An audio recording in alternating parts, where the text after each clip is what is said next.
Okay, guys, we're back out here. Another night that's not much happening. I worked a little late. Kinda. Yeah. No, that's not going to stay shiny. That's actually flat black. That's what happens when you put a 1/4 inch thick on it. I took that to work today. I cleaned the grease off it, sanded it down. There is some pock marking, roughness to it, like over here and over here. But everywhere else was smooth, top and bottom. That's upside down. So those are the two notches for your exhaust pipes. This points towards crap, I think the back of the car. Tranny mount was wasted in pieces. It looks like the one I got is totally different than this one, but I gotta go inside and do some research about a 904 and a 727 tranny mount. Obviously a 727 never came in a Concorde that I'm aware of, but I gotta see if it calls for the same mount. If it calls for the same mount, I'll just order a 904 one and be done. But a couple of quick things. One, I purchased Junior an original, you can tell by the decal, local XL coil for this. That's why I didn't put the coil back on, and that's why I wasn't 100% sure that day. I figured while we're going to have the dual point in there, I'd run the coil, and eventually when we switch, or if we switch, or when we switch to the MSD, I'll run the Blaster 2 coil. The decal's a little different on this one. It's the original decal, it's not the tinfoil-y looking one. It just says XL on it, made in the USA. Nice condition. It's coming out of a 70 Chevelle.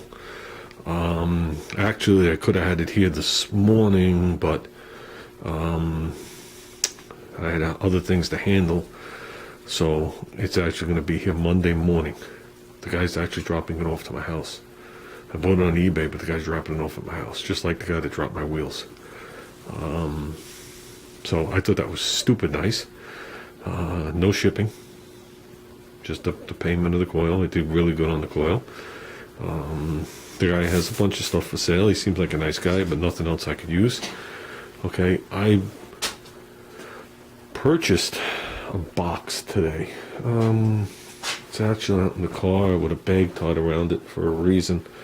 I'm trying to think how big it would be. Maybe the case of an oil, a case of oil, similar, something similar to this, but deeper. Okay, maybe the square just a hair bit smaller, but definitely twice as deep as this. Full of original, brand new, some in boxes, some not in boxes, but brand new taillight lenses. Okay, the ones I looked at were all jam. And I was pulling out taillight lenses that were dated from 1958, 1959, 1960. A couple of 62s in there. I saw 165 in there. And the ones that are in the boxes, it says on the box what they are. And you take them out, they're brand new. Everything in the box is brand new. But like I said, some are boxed and some aren't boxed because some of the boxes didn't survive. Most of the boxes have mouse chew holes through them, but they didn't touch the lenses. They didn't damage the lenses. They didn't scratch the lenses. All the lenses are brand new. Some of the lenses are just lenses. Some of the lenses come with a second chrome bezel for that type of car. The bezel around it, points on it, all mint. No pitting, no shit, no nothing, no corrosion on any of this stuff. No mildew on it other than mouse piss.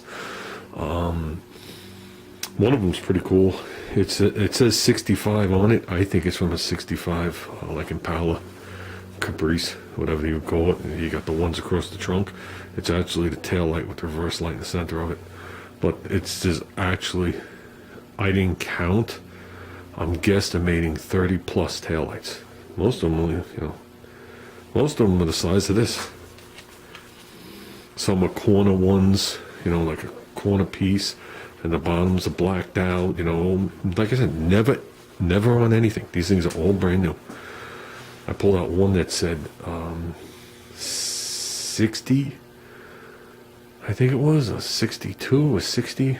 It said station wagon or sedan or something like that. You pull that out, it's got like a bullet light, and it's got a chrome bezel around it with things, which I saw more of those in there, but not in the boxes. We went through them a little bit today. I'm really not I really don't want to play with them until I get my respirator on. And then we'll take them all out, we'll sort them out. And basically, since I don't have any of these cars, they're all going to get eBayed, is what's going to happen. So I will list what I have. I'll snap a picture. If there's anybody out there that's interested in anything, like I said, they were not free. It's not like I found these in the trash pail or they were given to me. There was money spent on these, but I figured it'd be a good investment since Junior's, have his own eBay store or whatever it is. I figure I'll sort them out and I'll just put them out on his eBay store. Whoever buys them will definitely be happy. Definitely be happy. I don't know if any of this stuff is actually reproduced. You know what I mean? These the style cars or whatever it is, this stuff might not be reproduced on the market. And if it does, if some of the stuff is reproduced, it's the Chinese shit. This ain't the Chinese shit. Definitely some real nice stuff. So when I was told about it, I was like, oh, okay. He didn't know how many taillights were there. And the guy stopped by where I work today, and I was like, whoa. I was like, okay, now we could talk. And like I said, I'll put them out as an offer if anybody interested in them. Obviously, I'll give everybody a first crack before I put them up for, a more non-realistic price on eBay. But whoever buys them off eBay will definitely be getting a deal on them too. But I'll offer them up definitely cheaper. See if anybody needs anything. I knew there was 58 taillights in there for Chevy. There was 59. There was 60s. The bullet lights, reverse lights. Some of those early bullet reverse lights have to be pretty rare if these cars came with reverse lights.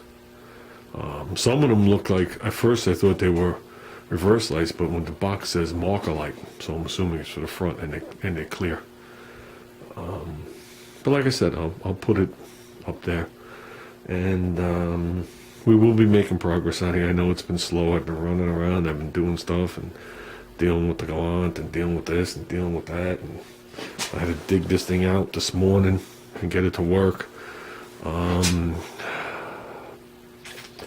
I just didn't want to bring the engine crane here tonight and get stuck with the engine crane in front of the car with this like this, knowing I still got to lay under this car. So I want to position this car where it has to be, left to right, okay, and probably move it all the way to the back.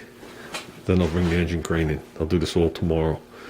Okay, so then I could leave the motor and tranny, and maybe we could just put it long ways, like over here, you know what I mean, to the garage front to back, and leave it, and I still got room to move around with the tranny hook to it. Obviously I'm going to put this in the car, and there's a very good chance I might not have a tranny mount, because even if I buy one, it might not be right. So it might be a matter of like wrapping the tail shaft in like a towel, and when I put it in there, put the cross member up underneath it to hold it up. It's starting to die down a little.